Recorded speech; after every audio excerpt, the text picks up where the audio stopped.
Remember when Chris Hansen was every predator's worst nightmare? What was your plan here today? I don't know. Why don't you take a seat over there and let's go back? Tamagotchi, Of Y2K.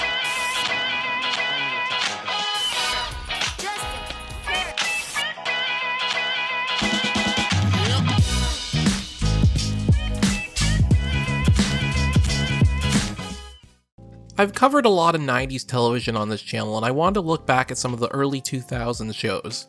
These were my teenage years and when I consumed the most television. However, when I think about 2000s television, the first thing that pops into my mind is reality TV.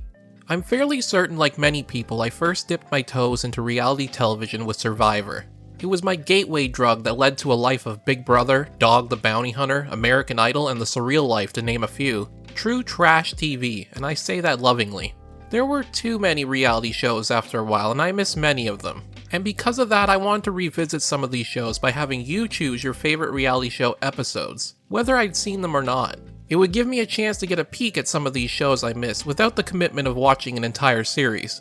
I asked Discord and Reddit for some of their favorite reality show episodes, and these are the 3 that intrigued me the most. If you all end up liking this kind of video, then we can make more and I can get to your favorite reality show episodes. For the sake of this, I'm basing reality TV as anything involving real people that aired on television. So let's get into it. we're back.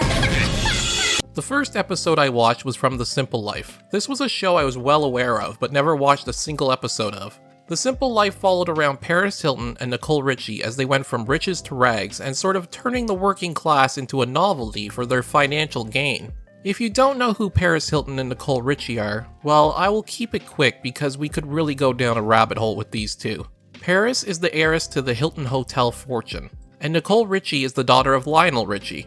They were kind of the original Kardashians, famous for doing nothing. In fact, Paris Hilton is to thank for making Kim Kardashian famous. Or maybe that was Ray J. In 2003, Fox got the brilliant idea to give these two their own television show of 2 rich girls slumming it in America. The episode that was suggested to me was Season 2, Episode 1, called The Journey Begins. I'm slightly excited to finally have some context regarding The Simple Life. I hope it doesn't disappoint.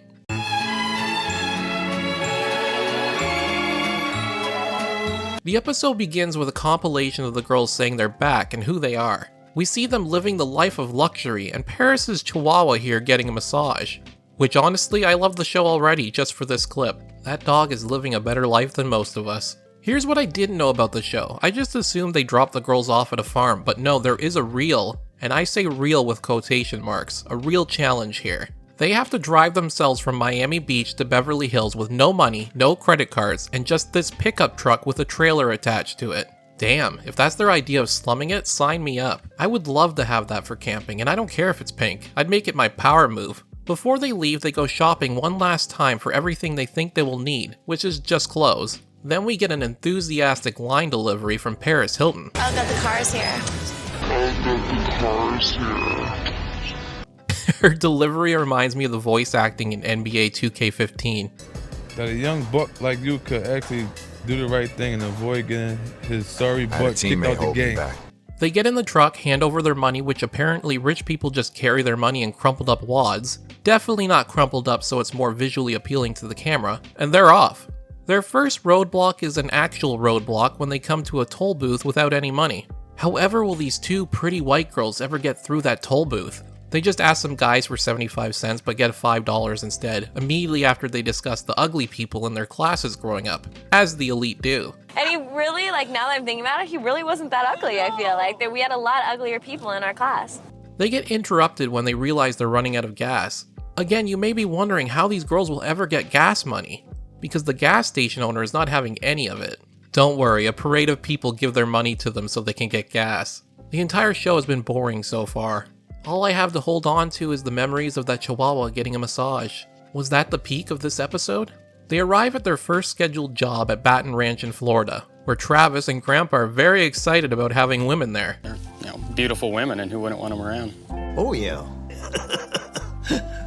Grandpa looks like he just snorted a line of Cialis and is ready to go. When Paris and Nicole arrive, they get to see a Norman Bates wet dream of decor, complete with a mirror above J.O.'s bed. Yes, I know, he has a mirror above his bed and his initials are J.O. Sometimes you just have to let the viewer fill in the blanks because it'll be funnier than anything I come up with. First job on the ranch? Shovel horse shit. Paris talks a lot about how she grew up riding horses and how she wants to go fast like J.O. So she kicks the horse and then this happens. Oh my god, oh my god, oh my god, tell me stop, stop. Okay, this must be the reason why this episode was suggested to me. I get it now. Someone just wanted me to watch Paris Hilton fall off a horse and I tip my cap to you. The funniest thing about this though is that if I edit the sequence of events like this. I want to go really fast. Stop.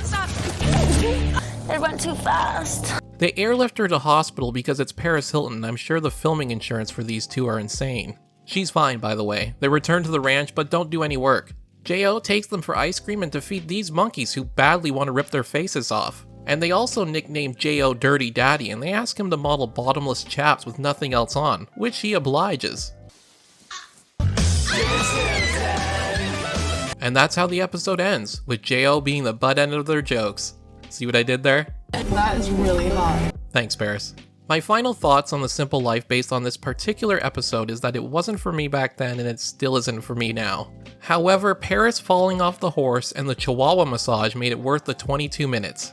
If I had to rate it, I would give it a 1 night in Paris. Moving on. To Catch a Predator 4. Here we go, To Catch a Predator, a show I watched constantly with my mom growing up. Well, it isn't so much a show, but a reoccurring news report, but we're counting it. I told you I was going to be fast and loose with the rules around reality TV. When someone mentioned To Catch a Predator, they didn't say a specific episode, so I decided to pick one at random and ended up choosing the 4th investigation, part 1 of Greenville, Ohio. If you've never seen To Catch a Predator before, or TCAP as we like to call it on the streets, let me explain. It was a sting operation to catch men who had been talking online with who they think are underage girls or boys, but in reality they're talking to a group called Perverted Justice. They lure them to a house where Chris Hansen is waiting with chat logs in hand to confront the predators. I'm trying my best to explain this without getting demonetized, but that ship may have sailed already just by talking about this show. Oh well, let's get into it. The first person to show up is Alonzo Wade. He thinks he's been talking to a 15-year-old girl online and has driven 104 miles to this house just to meet her. He shows up with beer and 2 6-packs of Mike's Hard Lemonade, and he's eager. Where are you? I'm just trying to get a Band-Aid. Sometimes they have the decoy actually come face to face with the predator, but for this investigation they seem to keep her out of sight. For some reason, Alonzo starts walking towards the door and undoing his zipper, and that's when Chris Hansen enters the chat. How are you tonight? Fine. Alonzo goes on to explain that he has a 15-year-old daughter himself, which honestly isn't helping your case, Alonzo. In fact, it makes it a lot creepier. Chris then asks him if he was open to have with an underage girl when he arrived here, and I'll let Alonzo respond to this one. Would I? No. Or maybe. Alright. Maybe. What is it, Alonzo? Yes, no, maybe so. Maybe. One thing I love about this show is that these predators absolutely love further incriminating themselves. Chris then reveals who he is, but Alonzo explains he isn't what they're looking for. You're trying to find a I'm not. But you're here. I'm here to party. Oh, that explains all the alcohol. He was just there to party. Take good care, Alonzo. This was a huge misunderstanding. And if you put this on the air, I'll sue. After speaking with Chris, the predators are promptly arrested by law enforcement. I think you get how this works now if this is your first time. Speaking of first times, meet Nathan Donhow, a 23-year-old virgin student at an evangelical university. How do I know he's a virgin, you might ask? Well, he tells the police that during his interrogation. You ever had sex before? No. I told you, these predators love to talk. His online username is greeneyed121, and he met the decoy on MySpace, where she says she's a 13-year-old. In his chat, he says he can come over and see her, and even stay the night, too. Bold move. I just cut the crap out of my toe. I'm getting a Band-Aid. Hold up the kitchen counter for a second, okay? Oh yeah, by the way, the decoy always uses this as an excuse to why she can't see him face to face right away. I just thought the whole busted toe thing was an interesting choice. During Chris's interview, Nathan talks as if he's auditioning for Shakespeare in the Park. Fantasies dreamed up online are in your mind. Things you might not be able to willingly do when it comes down to it. Nathan says he didn't do anything wrong, but Chris explains to him that it's against the law to show up to a house after soliciting sex from a minor. That I was unaware of. Sheriff's office, get on the ground. On the ground right now. The next predator is Jason Shopner, with screen name J10072960. Unfortunately, he couldn't get J10 or J1001. This one's hilarious because of Chris Hansen's voiceover. He continues to point out the Predator has a foot fetish, which is honestly the least problematic thing about him. He seems to have a thing for feet.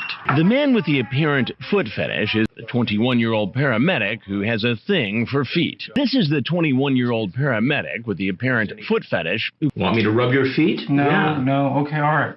He shows up after telling the decoy he's a firefighter, but in reality he's a paramedic. Weird thing to lie about, but I guess these guys are serial liars after all. I would have done something stupid. With a 13-year-old girl. I don't know, probably. Wow, I would say he put his foot in his mouth there, but I think he might like that.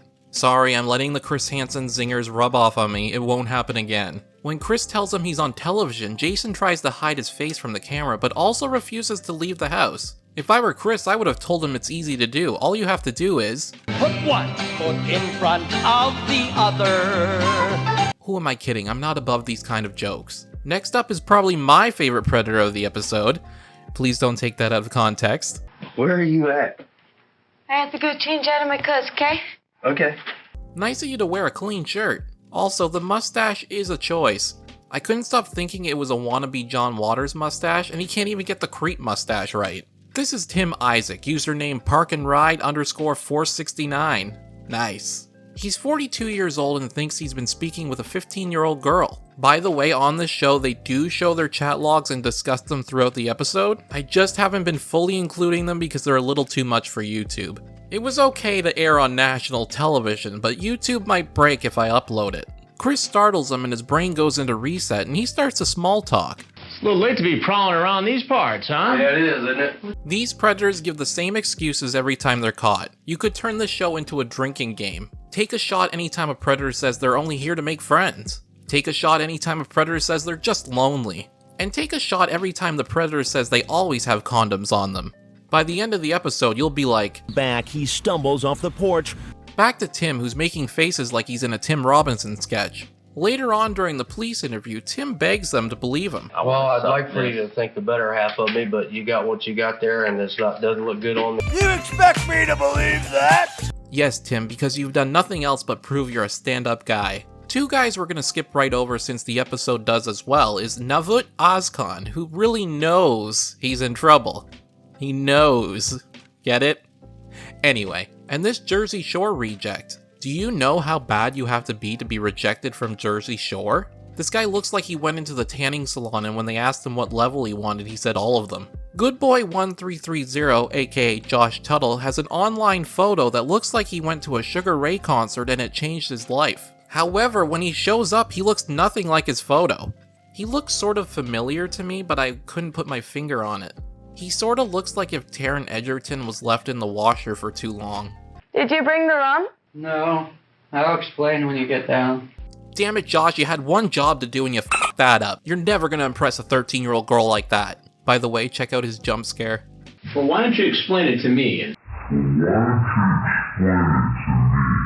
Anyway, Josh goes on to say he has no self-esteem. He's there to make new friends, and he brought a condom because he always has one with him. By my count, that's about 2.5 shots, at the very least. And then he brings up God and religion, and he won't be the last one to do so. Don't worry, only 2 more predators for this episode. John Fran, or John Fron, who really cares? His username is NetBuckeye. Ohio State must have had to do some serious PR after this episode aired. He tells Chris he has no interest in and is just very lonely. Then, in a first from what I can remember of the show, John asks them if he can read a letter he wrote on the passenger side of his car, and they bring it in and he reads from it. If she really is who she says she is, my intention is to befriend her and try to mentor her. They don't end up arresting him since his case is so unusual. I was curious how this one ended though, and it turns out there's a huge To Catch a Predator community online, especially on Reddit with r/TCAP. They even have the alibi letter in full, and honestly, I fell down a rabbit hole in this subreddit. As it turns out, the letter didn't help John. He was sentenced to 30 days in jail, 30 days of house arrest, and 3 years of probation while also having to register as a sex offender for 10 years. Last predator up is James Rutherford. He goes as far as to video chat with the decoy. He thinks she's 13, but she's being played by a 19-year-old actress. He takes off his shirt and flexes before showing off his pierced tongue. Cool. It just makes me laugh that these sort of things don't work on adult women and they're trying these tactics on children. No, come here. I'll be right there. Just wait. You gotta be a little patient. Actually, I want you to come here. That's what I thought. Turns out James has seen the show, but even worse is he's a 6th grade teacher. Hold up, a guy who drives a Corvette on a teacher's salary? He must live in it too. He gives a new excuse I haven't heard yet. I am going through a divorce. My wife Thursday told me she was leaving me. These are excuses people give to get out of speeding tickets, not for being a PDF file. He's arrested and resigns as a teacher. The chat later reveals that he's interested in role-playing as her teacher. We then see all the predators getting mugshots, and there's a warning to parents about what teens are doing online. I remember being a teen and going into those teen chat rooms. It kinda makes you wonder how many adults I was actually speaking to back then. This was enjoyable to revisit and makes me want to binge watch some more. I'm gonna give it a 5 out of 5 Mike's Hard Lemonade. What's next? Oh, God. This was the perfect lineup of shows for me. The Simple Life I had never seen, To Catch a Predator I watched all of them, and Kitchen Nightmares I've only ever binge-watched clips on YouTube, so this will be my first full episode. Kitchen Nightmares was a show that originally started in the UK, then moved across the pond to the United States. It features Gordon Ramsay going into failing restaurants and trying to bring them back from the brink of bankruptcy, in a way that only Gordon knows how. Touch the wall, you dirty pig! This is disgusting! I tried to keep the cutoff for this channel at 2009, so the recommended episode for me was from 2007 called Sebastian's. I'm excited, let's watch. Sebastian's is a pizzeria located in Burbank, California and is in between 4 movie studios, so you think it's a prime location for foot traffic. You also might be surprised to learn that Sebastian's isn't run by a tiny musical Jamaican crab. In fact, it's run by this guy, who I couldn't shake the fact that he looks like Rich Evans from Red Letter Media. Oh my God! Sebastian is a part-time actor, which is important for some of the stuff he does at this restaurant. He says he's polite to his staff, then they cut to him being a dick to them. I fired 49 people in the last year. That's not quite the flex you think it is, Sebastian. Here's the hook for Sebastian's Pizzeria. His menu has 21 gourmet flavor combinations. Or maybe it's 23. Or 25, even the servers aren't sure. I've created a unique menu that nobody else has. Yes, Sebastian, and there might be a reason for that. Maybe that's part of the reason why you say 90% of the time you're losing money. Turns out his wife has a really good job and originally invested $300,000 into the restaurant and controls all the money. Which is good because they would probably be living in a box by now if Sebastian controlled it. Just wait, you're gonna love this guy. Gordon Ramsay arrives and Sebastian greets him at his table, explaining he always sits down and chats with his customers, sometimes drinks with them too. When he explains the concept of the menu to Gordon, he looks like his head is about to pop off. Gordon orders the calamari, which Sebastian explains is fresh like everything else on the menu, which is an important note for later on. He also orders a steak and asks for their signature pizza. One thing I like about Kitchen Nightmares is the way Gordon befriends the waitstaff immediately and is able to dig up more dirt by doing so. He asks the waitress if the calamari is fresh and she immediately says no, it's frozen. After Gordon tries the calamari, the waitress asks if there's anything else she can get him and he says, No. A sick bag. Sebastian does not like this, so what does he do? He runs to his office to call his mom. His mom suggests he throws Gordon out.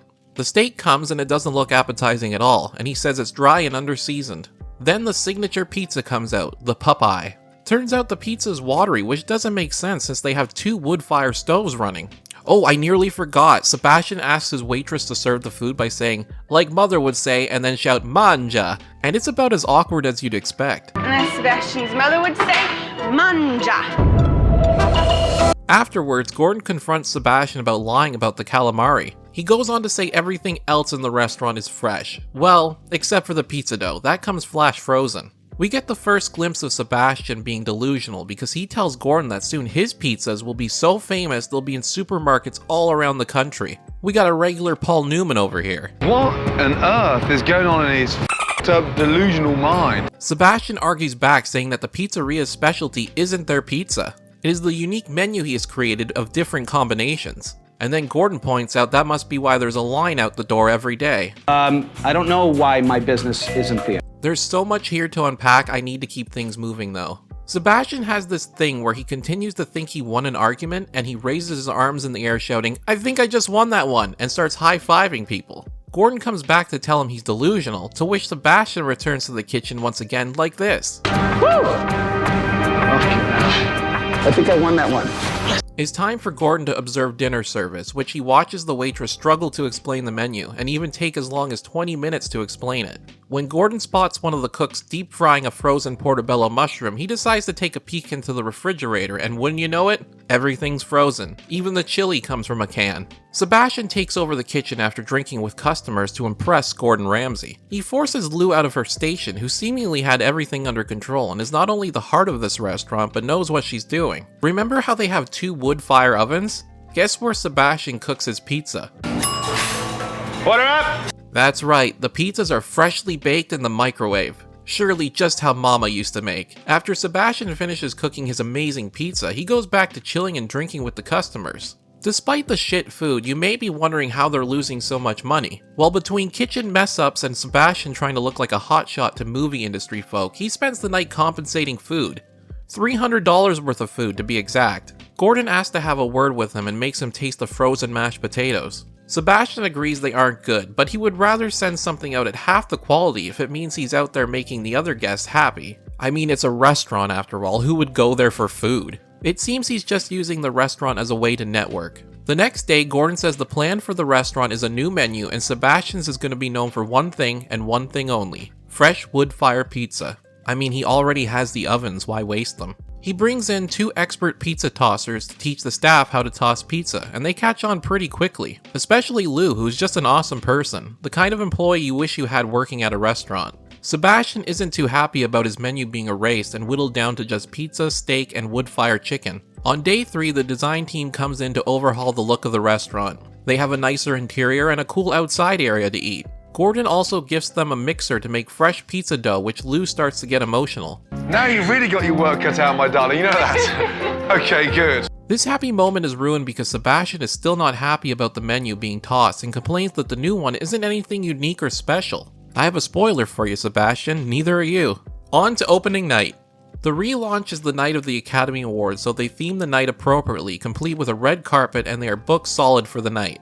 Oh, and in case you were wondering like me, The Departed took home the best picture that year. Sebastian starts cracking under the pressure and says he looks like a big joke to everyone. He starts vacuuming the back rooms and shouting at the staff for not keeping the carpets clean back there.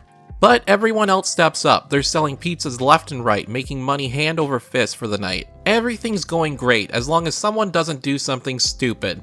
So anyway, Stupid here decides he doesn't like the new menu and starts ripping up customers' orders and saying he's gonna go back to the old menu. He literally changes the menu mid-dinner rush and goes right back to cooking in the microwave. The kitchen starts to get confused and everything starts falling apart. I kinda wish Chris Hansen would walk around the corner and be like, Sebastian, take a seat here. What are you doing here tonight? But the next best thing happens. Gordon asks to have a word with Sebastian outside after he finds out they went back to the old menu. He can talk to me any way he wants, but when it comes down to it, I don't know what I'm doing. They get into a fight outside the restaurant and Sebastian returns and for some reason in front of all the customers does this. Check please. Then Sebastian comes at Gordon again. Are we gonna speak like men? You gonna speak to me like a man? You didn't listen to what You're not listening to what I'm saying. So Sebastian abandons his kitchen as all good chefs do. Gordon steps in and runs the kitchen with the new menu and things get back in order. Now here's what I don't like about this episode. Sebastian returns to help in the kitchen and they have interviews with him saying Gordon was right and it's hard for him to hear that he's a failure, but he's gonna change. The episode ends on a happy note with a promising future ahead for Sebastian's. However, you can just tell Sebastian's never gonna change. We didn't need the forced happy ending, we all know what's gonna happen. After watching this episode, I decided to look up what happened to the restaurant and fell down a rabbit hole. Sebastian's closed 2 months after this aired on January 20th, 2008. Sebastian moved back to Boston where he runs a landscaping business and a tree company. He then ran for Selectman, and thanks to the subreddit r/Kitchen Nightmares and user Content Literature 17 who provided the voting results, there were 5 elected spots available and Sebastian came in 5th, so he didn't win. I'm curious where he would be if he didn't have a rich wife. However, that isn't the end of the story because while doing this, I ended up on Sebastian's Facebook page, which led me to his Instagram. It seems he has a new restaurant in New Hampshire. He posted a video promoting Saddle Up Saloon where he's wearing a chef uniform. So I can't confirm he owns the place, but it does seem he's a chef there. And after looking at their menu, it doesn't seem that he's implementing his 21 combination flavors. And finally, I had to show you this because I couldn't stop laughing when I first saw it. The first bad review to come up for this restaurant is about their pizza. What a bookend to the Sebastian journey we went on together. And there you have it, the first and maybe last Reality Rewind video. Before I close the video out, I do need to address one thing regarding my previous video. I called people out to find a show earlier than 1952 that replaced an actor or actress. If they did, I would bake them a cake. I'm here to report that users The Craig Byrne, James R.U., and Joseph Dillon 9698 for pointing out the Adventures of Superman, the George Burns and Gracie Show, and the Three Stooges all had replaced characters before 1952. So, I am a man of my word.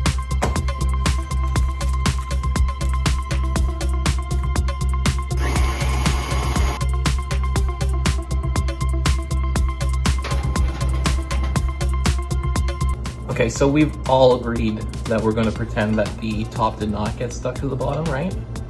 Good, good, good.